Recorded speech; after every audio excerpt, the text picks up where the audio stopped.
wabarakatuh. Selamat pagi anak-anak. Apa kabarnya hari ini? Alhamdulillah, luar biasa. Allahu Akbar. Anak-anak, sebelum kita memulai pembelajaran di pagi hari ini, kita berdoa terlebih dahulu. Siapa di antara kalian yang akan memimpin doa di pagi hari ini? Ya, Rizky, silahkan pimpin doa. Terima kasih Rizky sudah memimpin doa. Coba kalian lihat teman di pinggir kalian, adakah yang tidak masuk di pagi hari ini? Ya, Fitri, kenapa ya tidak masuk? Jika Fitri sakit, mari kita doakan semoga ia lekas sembuh dan bisa berkumpul kembali bersama kita di kelas untuk memulai pembelajaran. Anak-anak, minggu lalu kita sudah mempelajari tentang notasi dan lagu serta cerita fiksi. Hari ini kita akan belajar tema 8, daerah tempat tinggalku, subtema 2, yaitu mengenai keunikan daerah tempat tinggalku, pembelajaran 1. Anak-anak, kalian harus tetap bersemangat di pagi hari ini. Jangan lupa sebelum berangkat sekolah, kalian harus sarapan terlebih dahulu agar perutnya tidak mengganggu ya. Coba sekarang kalian keluarkan buku temanya dan alat tulisnya. Jika sudah dikeluarkan, silakan kalian buka bukunya halaman 60. Anak-anak, hari ini kita akan mempelajari tentang keunikan daerah tempat tinggalku. Coba kita lihat di halaman 60. Di situ ada gambar Siti. Siti berkata, "Aku berasal dari Yogyakarta. Daerah asalku memiliki ragam keunikan tersendiri. Tahukah kamu apa keunikan Yogyakarta? Yuk kita telusuri bersama." Siti memberitahu bahwa di Yogyakarta memiliki berbagai macam ragam keunikan di daerah Yogyakarta. Coba sekarang ibu mau bertanya, kalian berasal dari Purwakarta. Apakah keunikan ragam yang ada di Purwakarta?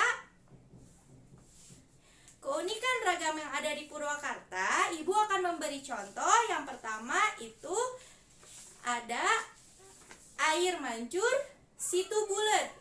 Air mancur Situ Bulet ini adalah air mancur terbesar yang ada di Indonesia. Selain air mancur Situ Bulet, Purwakarta juga memiliki ragam keunikan makanan, yaitu ada sate marangi. Sate marangi ini dikenal seluruh rakyat Indonesia yang berasal dari Purwakarta.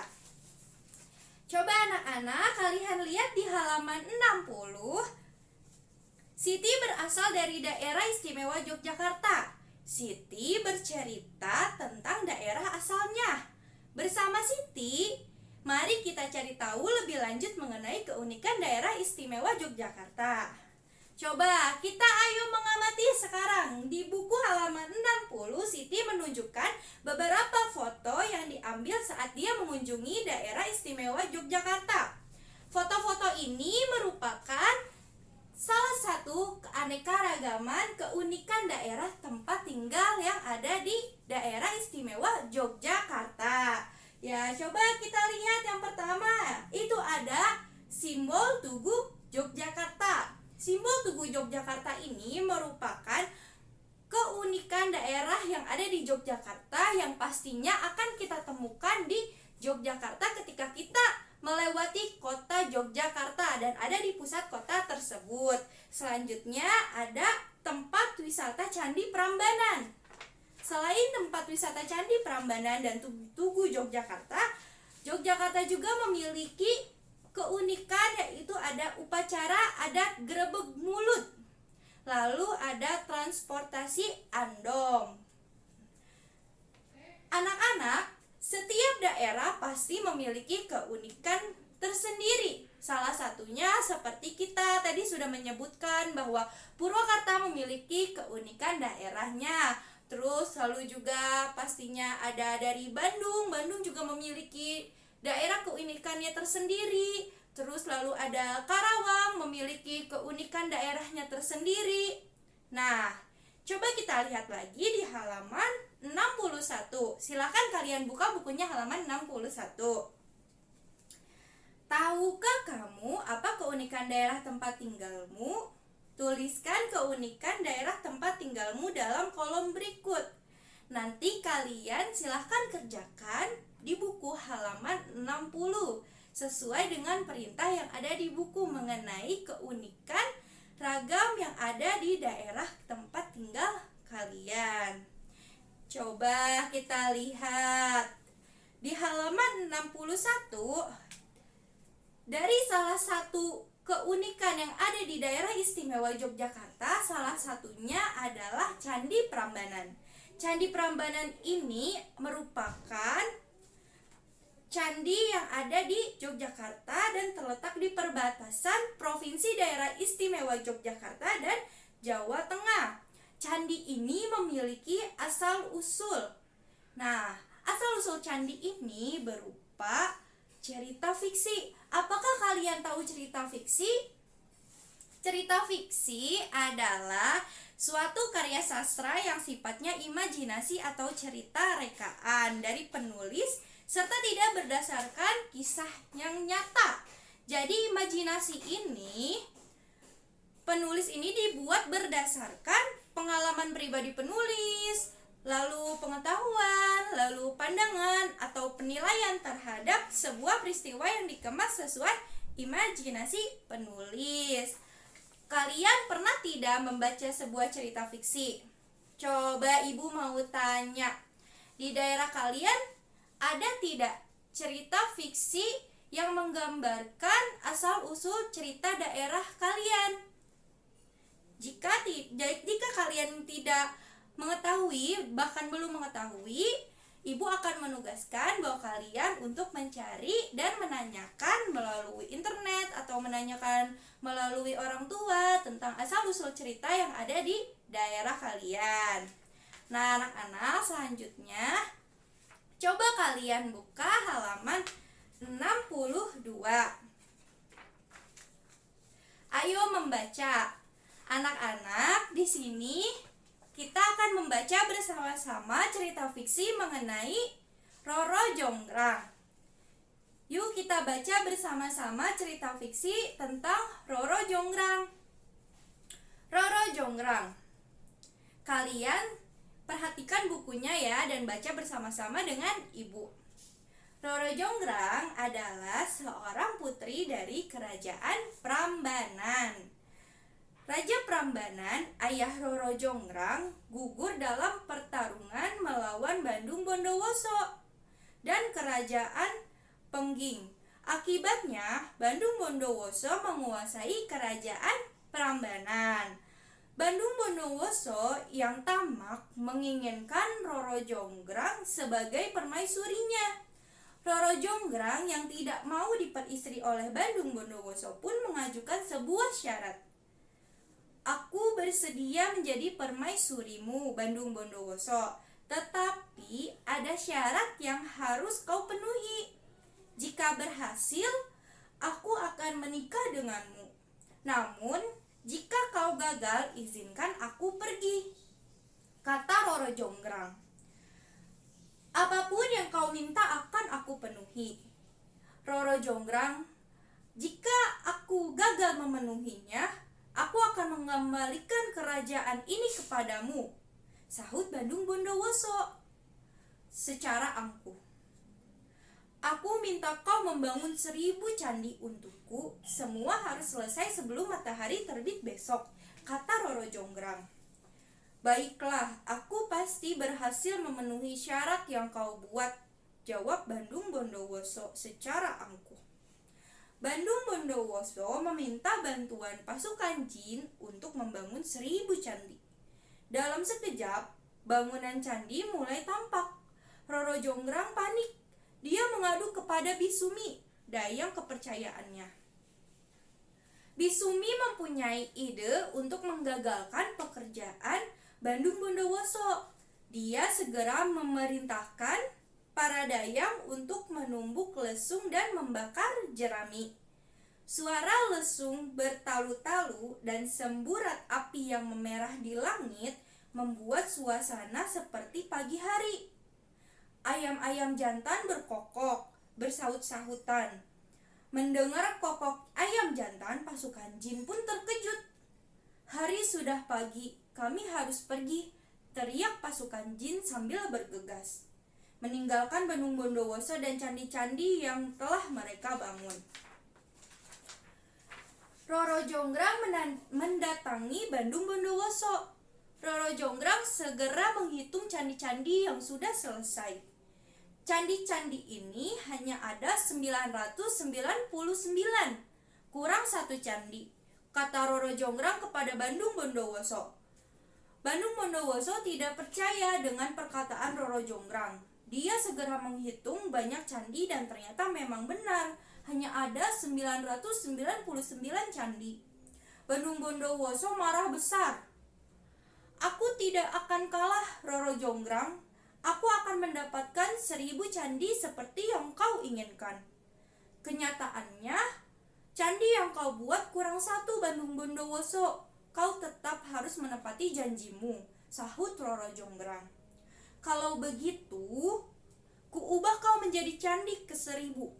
Dengan kesaktiannya, Bandung Bondowoso mengubah Roro Jonggrang menjadi patung batu. Patung itulah yang menjadi candi ke-1000. Candi-candi itu hingga kini masih berdiri tegak di wilayah Prambanan. Anak-anak, kita sudah membaca cerita mengenai Roro Jonggrang bersama-sama. Sekarang ibu mau bertanya kepada kalian. Di dalam cerita Roro Jonggrang tersebut, ada tokoh utama dan ada tokoh tambahan atau tokoh pendukung. Nah, coba ibu akan bertanya kepada kalian. Dan siapa tokoh utama yang ada dalam cerita Roro Jonggrang? Tokoh utama adalah tokoh yang sering disebut atau diceritakan di dalam cerita tersebut. Dari cerita Roro Jonggrang, siapakah tokoh utamanya? Ya, betul. Tokoh utamanya adalah Roro Jonggrang.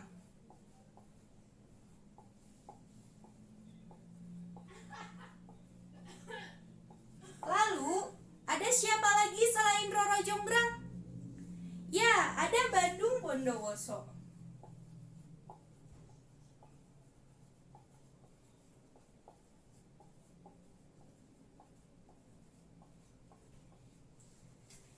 Roro Jonggrang dan Bandung Bondowoso adalah tokoh yang selalu diceritakan di dalam cerita tersebut. Maka dari itu, kedua tokoh ini disebut sebagai tokoh utama dalam cerita Roro Jonggrang. Anak-anak, kita sudah mempelajari tentang tokoh utama. Selanjutnya, ibu akan bertanya kepada kalian. Tokoh tambahan dalam cerita tersebut ada siapa saja?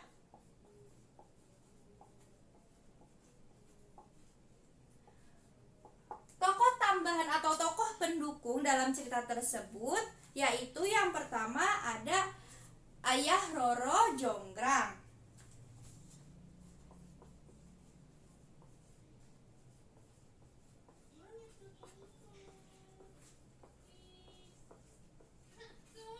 Selanjutnya, selain Ayah Roro Jonggrang juga ada pasukan jin.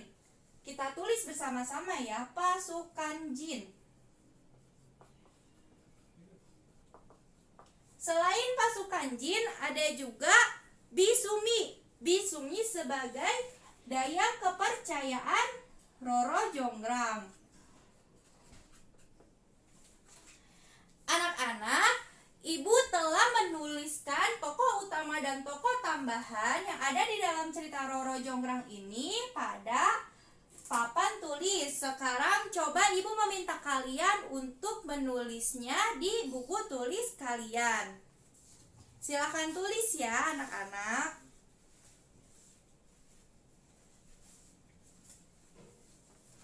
Setelah kalian tulis, Coba sekarang buka bukunya halaman 64.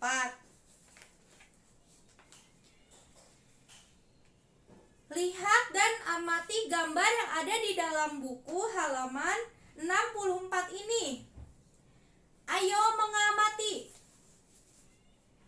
Di dalam gambar yang ada di dalam buku halaman 64, saat Siti berwisata ke Candi Prambanan, dia melihat petugas kebersihan membersihkan kawasan candi. Perhatikan gambar di atas. Ingatkah kamu tentang gaya? Menurutmu, apakah petugas kebersihan pada gambar tersebut melakukan gaya? Jelaskan. Sekarang sebelum kalian menjelaskan tentang gaya, Ibu akan bertanya, apakah kalian tahu tentang gaya? Ada dalam buku halaman 64. Coba Rizky, tolong bacakan. Ya, betul. Gerakan mendorong atau menarik yang menyebabkan benda bergerak itu disebut gaya. Sekarang kalian perhatikan ke depan.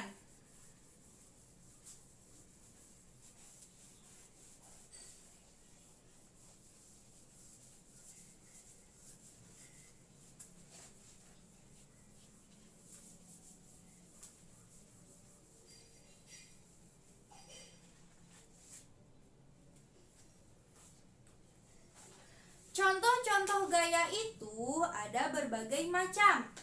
Misalnya, seperti yang dijelaskan itu yang pertama ada gaya. Gaya menyebabkan benda diam menjadi bergerak.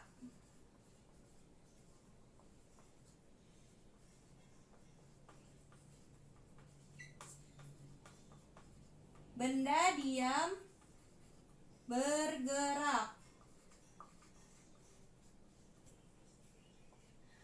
Apa yang dimaksud menyebabkan benda diam bergerak? Contohnya seperti apa? Benda diam bergerak yaitu contohnya meja yang awalnya diam dapat berpindah tempat jika kita dorong. Ada sebuah meja di depan lalu kita melakukan gaya mendorong, maka meja tersebut akan bergerak lalu berpindah tempat. Itu selanjutnya gaya menyebabkan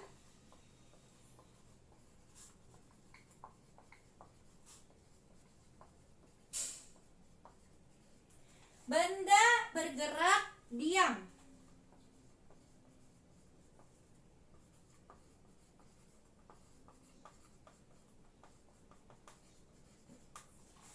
Kalian paham tidak apa yang dimaksud benda bergerak diam? Jadi, gaya ini dapat menyebabkan benda bergerak diam itu contohnya seperti bola yang sedang melaju kencang lalu ditangkap oleh kiper, maka bola tersebut akan diam seperti itu. Selanjutnya yang ketiga, gaya dapat menyebabkan benda berubah arah. Gaya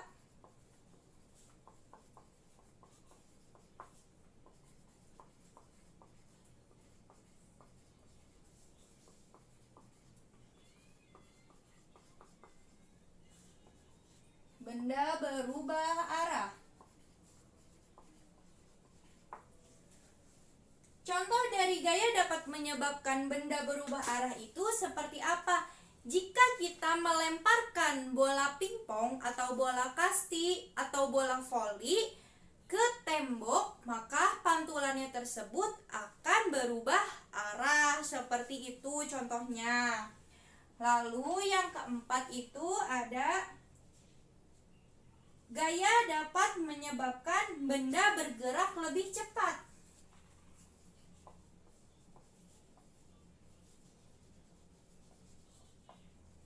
Dapat menyebabkan benda bergerak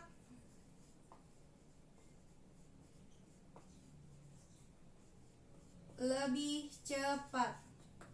Contohnya apa? Contohnya ini ketika ada sebuah motor atau mobil yang sedang melaju lambat, lalu ketika digas, ditambahkan gasnya oleh sang pengemudi, maka mobil atau motor tersebut akan melaju lebih cepat.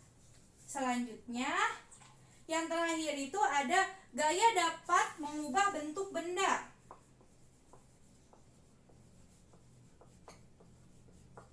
Mengubah bentuk benda.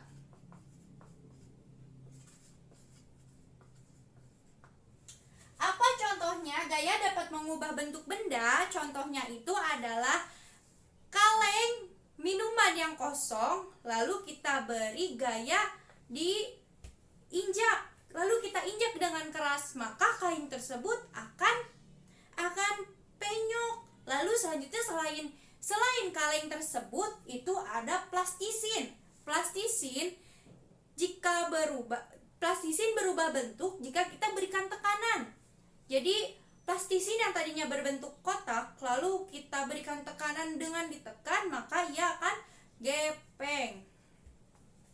Nah, anak-anak, kalian sudah mempelajari tentang gaya. Gaya ini ada di kehidupan kita sehari-hari. Tidak terlepas dari gaya ya kehidupan kita sehari-hari, seperti mendorong seperti petugas kebersihan yang sedang membersihkan kawasan candi, itu adalah sebuah gaya yang mendorong. Lalu memindahkan meja, itu adalah gaya mendorong. Atau sedang menyapu, itu adalah suatu gaya. Jadi gaya itu ada di mana-mana, dan gaya itu ada di dalam kehidupan kita sehari-hari.